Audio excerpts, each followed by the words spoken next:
At the start of each piece, you'll hear this sound. Part 1. You'll hear 3 different extracts.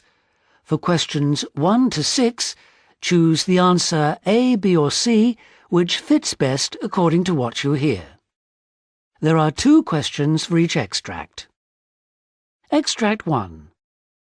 You hear part of an interview with a woman who works in retail management. Now look at questions 1 and 2. So, Fiona, can you tell me about how you started in fashion retailing? Yes, of course. After I finished university, I took a job with a big high street chain. I was an assistant manager. Every week you would see the sales figures for your product and then act on that by placing repeat orders or putting a new style in. It was a good grounding. However, most of the staff had been there years and I think I did make mistakes in my dealings with them. I blush now to think of my time there. I then moved on, after 5 years, to my present job. And now you're thinking of moving up the ladder. How do you see yourself in 10 years' time? I would eventually like to be in senior management.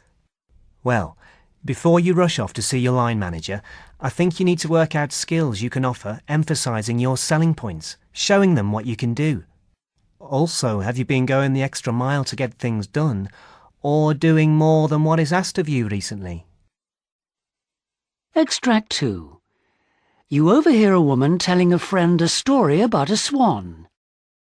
Now look at questions 3 and 4. So what happened last weekend? Well, we were taking our boat along the river when we passed a pair of swans with a nest nearby. One swan just carried on feeding, but the other one, the male I think, decided to come and investigate. Oh, fantastic! I've never seen a swan's nest close up. I expect he was hungry. Well, actually, it was immediately obvious from his body language that he had other things on his mind. He was flapping his wings really hard and approaching at incredible speed. I guess we'd gone too close to the nest. I'd never have done that if I'd known what would happen. Gosh, amazing. I've never heard of swans behaving like that before. So what did you do? Row like mad? Well, we got out onto the bank, but he followed us up and then stood between us and the boat for about an hour. We just couldn't frighten him away. No, I suppose not. Still, I'm sure he wouldn't have hurt you. Are you kidding?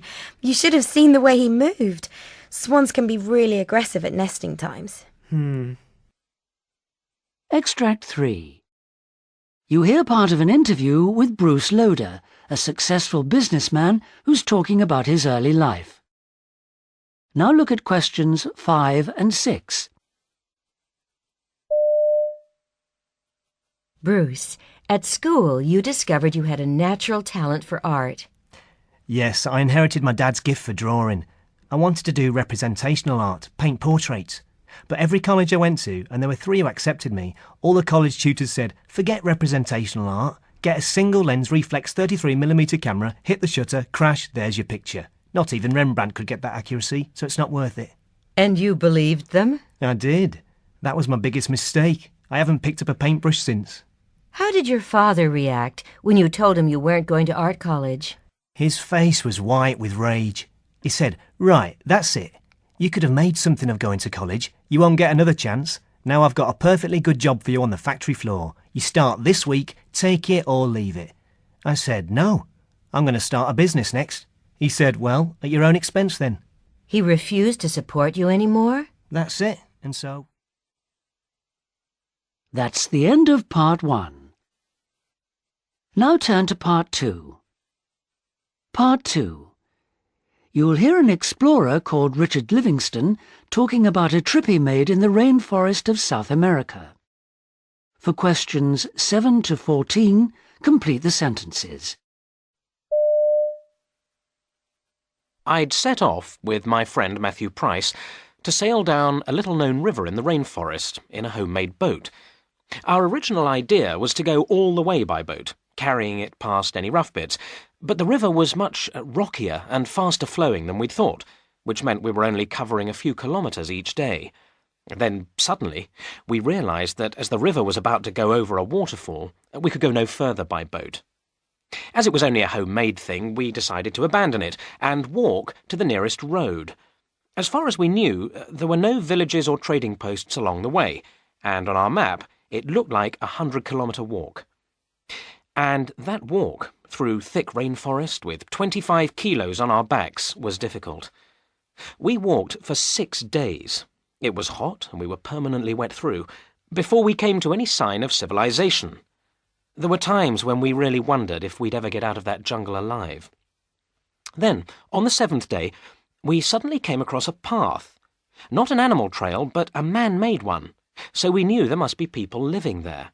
It was going roughly in the right direction, so we followed it, and at dusk we came to a deserted camp in a hollow. Deserted, but not uninhabited. There was digging equipment wrapped in plastic, alongside 2 water-filled holes. Obviously someone had been digging in search of gold at some time or another. Nearby, on a rough wooden table, were some cooking utensils and a few other supplies, and whoever was camping there must have been intending to return soon, because there was a large pot full of thick soup. We couldn't identify either the strange-looking pieces of meat or the unfamiliar vegetables it seemed to be made from, but we were in a desperate state. Over the previous 7 days, we'd only had flour and rice to eat, and although we had plenty left, we were low on energy. This was our greatest problem. So, we cooked up some of our rice and decided to have 2 spoonfuls from the pot with it. It was good, so we had another spoonful. And then another. Soon nothing was left of our host's meal. Afterwards we began to get worried. People living this sort of life could be very tough, and this one could return any minute. We decided to make an early start. To show we were grateful, we placed $30 in the cleaned-out cooking pot. It was quite a lot for the quantity of food. It was probably only worth $10 or so. But that wasn't the point. This man wouldn't be able to pop to the supermarket to replace the food we'd eaten. But I have no regrets, because that dinner gave us the strength to make it the rest of the way through the jungle safely. That's the end of part 2. Now turn to part 3. Part 3. You'll hear part of an interview with the astronaut Charles Duke, who is talking about his trip to the moon. For questions 15 to 20, choose the answer A, B, C or D, which fits best according to what you hear. My guest today is Charles Duke, one of the few people to have walked on the moon as part of an Apollo mission. Charles, welcome to the studio. Have you always been hooked on space travel? Quite frankly, as a kid, it had never entered my head. There wasn't even a space program when I was young, so there weren't any astronauts. What about science fiction films at the cinema? Well, I'd seen them. Of course, I used to wonder what space travel might be like, but it was never what you might describe as a fascination, if you follow me. So, how did it all come about? It was at the Naval Academy. Oh, not in the Air Force? No, but I was a Navy pilot. I had fallen in love with planes and nothing else would do. And that gave me the opportunity to start, to get selected for the astronaut program. Presumably by then they were talking about putting rockets into space. Absolutely, yeah. And how did you find the training? I suppose the lunar surface training in the spacesuit was physically demanding in a way. Quite uncomfortable, I imagine. It's not what you might expect. Once the spacesuits get inflated, it gets very rigid.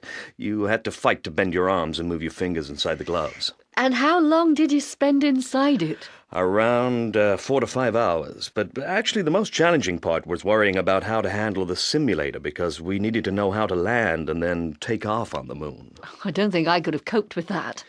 I'm not sure I did. But if you did something wrong, you were in trouble, and we often spent 8 hours a day trying to learn what to do. So how did you feel when you first heard that you were actually going to the moon? I suppose you're expecting me to say exhilarated, but I knew there were lots of ifs. It would happen if they didn't cancel the program, if I didn't get sick, and so on. So I stopped doing all the dangerous sports I was involved in. So you knew you had one chance, and if you blew it, you wouldn't get another. That just about sums it up. And when you eventually got there, what impact did it have on you, landing on the moon, I mean? When we saw the moon for the first time from about 1,500 meters, we recognized the landmarks, but as we got closer, we saw that the spot we were going to land on was very rough, big rocks and craters, so we panicked a bit. And the more we tried to maneuver and the closer we got, the more moon dust we blew out. But you landed safely. Eventually, yeah. We were 6 hours late, so when we touched down, we erupted in enthusiasm. We shook hands and hugged each other. Not an easy feat in spacesuits. No, indeed. But after that, we had to rest for a certain period. We got outside for the very first time. You must have been terrified. We had no sense of fear about stepping off the ladder onto the moon. We just jumped off and started bouncing around like lambs in a field in springtime. And when you saw the lunar landscape, did it live up to expectations? What struck me most, apart from its awesome attraction, was its desolation. The sky was jet black. You felt as if you could reach out and touch it. There were no stars, and the sun was shining all the time. And what went through your mind at that moment? The fact that it was so untouched, the fact that nobody had ever been to that particular spot before, kept returning. It was simply breathtaking. And do you have a favourite memory of the mission? Definitely. It was the thing that we did during the last moonwalk. We were about 6 kilometers or so from the base, and on the edge of a big crater 100 meters deep. We had to be careful as we walked along the ridge because one slip would have been dangerous. Suddenly we saw this huge rock. It was a long way off, and there are no people or cars to judge distances or give you any sense of scale. But you managed to get down to it? Eventually. It was enormous. The biggest rock anybody had ever touched on the moon. I had a hammer and I hit a chunk of it, and it came off in my hand, a piece the size of a small melon. A different kind of souvenir. So, do you think we should go back? What's the reason for investing all this time and money in the space race anyway? Oh, it's the prime place for a scientific base. That's the end of part 3. Now turn to part 4.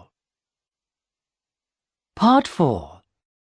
Part 4 consists of 2 tasks. You'll hear 5 short extracts in which people are talking about an occasion when they came into contact with a well-known celebrity. Look at task 1. For questions 21 to 25, choose from the list A to H what each speaker says about coming into contact with a celebrity. Now look at task 2. For questions 26 to 30, choose from the list A to H the opinion each speaker gives about the celebrity. While you listen, you must complete both tasks. Speaker 1. I was a hotel receptionist, and Lenny Grade, the film producer, came rushing in one night to say he had a very important meeting in the morning. He was quite worked up about it and kept stressing how vital it was that he had an 8 o'clock alarm call. At the time, I remember finding him quite patronising because he felt he must keep repeating his request as if I was an idiot. I was doing an overnight shift and, to cut a long story short, I was having coffee before heading home when there was a commotion by the lift and he came sprinting past swearing. I looked at my watch and it was 9:15. It had totally slipped my mind to wake him up. Speaker 2. I used to be a chauffeur ferrying around various stars to events. My most tense experience was the time I took Stan Lane to the premiere of his film. The tension began when the company gave me an address, but I ended up on the other side of London, 15 minutes before I was due to pick him up. It was a complete catastrophe. I finally fetched him, then I ended up going through red lights and speeding, while he was panicking about being late and asking to be let out so he could get the tube. He went right over the top, actually, as if it was the end of the world, even though I kept telling him we'd make it on time.